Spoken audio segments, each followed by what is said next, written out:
وظائف کے لیے وظائف الصالحین آفیشیل کو سبسکرائب کریں۔ وظائف الصالحین آفیشیل۔ سورہ جن قرآن پاک کی وہ سورت ہے جو نام سے ہی بندہ ڈر جاتا ہے۔ آج لوگ کہتے ہیں جن، سورہ جن، اگر کسی کو کہا جائے یہ سورہ جن آپ پڑھ لیں، سورہ جن تو بہت سخت ہے جی، مجھے کوئی اور سورت بتا دیں۔ مریض وہ بھی پڑھنے کو تیار نہیں، مریض اتنا ڈرتا ہے کہ سورہ جن اتنی پیاری سورت ہے۔ اور میں آپ کو یہ حیرت کی بات کہوں کہ میں نے جب اس کا چلہ کیا تھا، بہت پرانی بات ہے، تو میں نے چلہ کیا، اس کے ساتھ ہی اتفاقی طور پہ رمضان آ گیا۔ میں تراویح میں سورہ جن کو پڑھا، تو بعد میں اللہ رب العزت نے وہی ہمارے جو مہمان ان کے ہوتے ہیں وہ میرے پاس آئے کہ بھائی آپ کی ہم تراویح میں شریک تھے اور ہمیں بہت مزہ آیا، اب آپ نے اس کو پڑھتے رہنا ہے، ہم آپ کی غلامی یعنی آپ کی تابعداری کرتے رہیں گے۔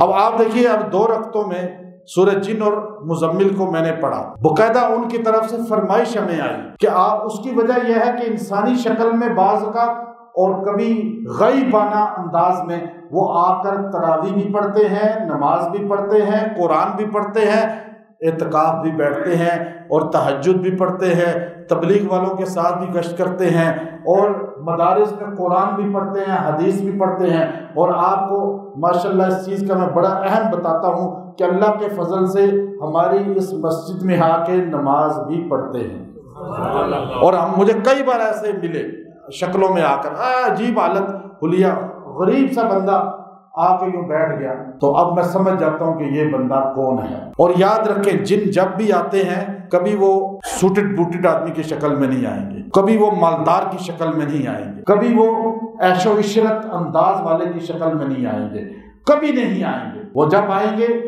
عجیب حلیہ میں آئیں گے، مفلسی کے حلیہ میں آئیں گے، غریبی کے حلیہ میں آئیں گے، تاکہ شکل بھی عجیب ہوگی، حلیہ بھی عجیب ہوگا، تاکہ ان کو دیکھ کر کوئی متوجہ نہ ہو۔ اور یہ تو عجیب آدمی، اسے سائڈ پہ کرو۔ مولانا لاہوری رحمۃ اللہ علیہ بیٹھے ہوئے تھے، درس دے رہے تھے، تو ایک بابا باہر سے گزرا اور عجیب سا حلیہ تھا، کہنے لگا، لاہوریو، لاہور میری ہتھیلی پر ہے، جب چاہے لاہور کو الٹ دوں۔ تو ایک بندہ آیا، حضرت یہ بندہ لاہور میں پھر کے اس طرح آوازیں لگاتا رہتا ہے۔ حضرت لاہوری نے کہا بیٹھ جاؤ، اور پھر آنکھیں بند کر لی، پھر کھول کے فرمایا، آنکھیں، یہ بندہ اس طاقت کا حامل ہے، اللہ نے اس کو بڑی طاقت دی ہے اور تمہیں نہیں پتا، یہ انسان نہیں ہے۔ اس کے بعد وہ نظر ہی نہیں آیا۔ مولانا مکی صاحب نے مجھے ایک واقعہ اس طرح سنایا حرم شریف کا۔ اصل آپ کو تو اب میں ظاہر ڈراتا نہیں ہوں، آپ ایسے ہی ڈر جائیں گے کہ سورہ جن کو پڑھنے سے کوئی جن نہیں آتے۔ ہاں، جو اس کو صحیح طریقے سے پڑھے گا، جن اس سے پیار کرتے ہیں۔ جنوں کو سورہ جن سے بار بار، اس میں جب جن کا ذکر آتا ہے نا سورہ جن میں، تو وہ خوشی محسوس کرتے ہیں۔ اور آپ اگر تھوڑی سی توجہ دیں تو آپ کو اندازہ ہوگا کہ جب آپ سورہ جن کو صحیح طرح پڑھیں تو آپ کو تھوڑی سی آہٹ کچھ نہ کچھ محسوس ہوگی۔ اس کی وجہ نقصان نہیں ہے، بلکہ وہ لوگ خوش ہوتے ہیں کہ ہمارا ذکر انسان کر رہا ہے اور قرآن میں ہمارا ذکر ہے۔ پھر آپ دیکھیے، اس میں اللہ نے ایک سورہ جن، جنوں سے مدد مانگنا، جنوں سے غیب کی خبریں پوچھنا، اللہ نے سورہ جن میں ہی وہ آیت نازل کی ہے جو مسجدوں کے محرابوں میں لکھ کر بھی لوگ شرک کرتے ہیں۔ وہ آیت کون سی ہے؟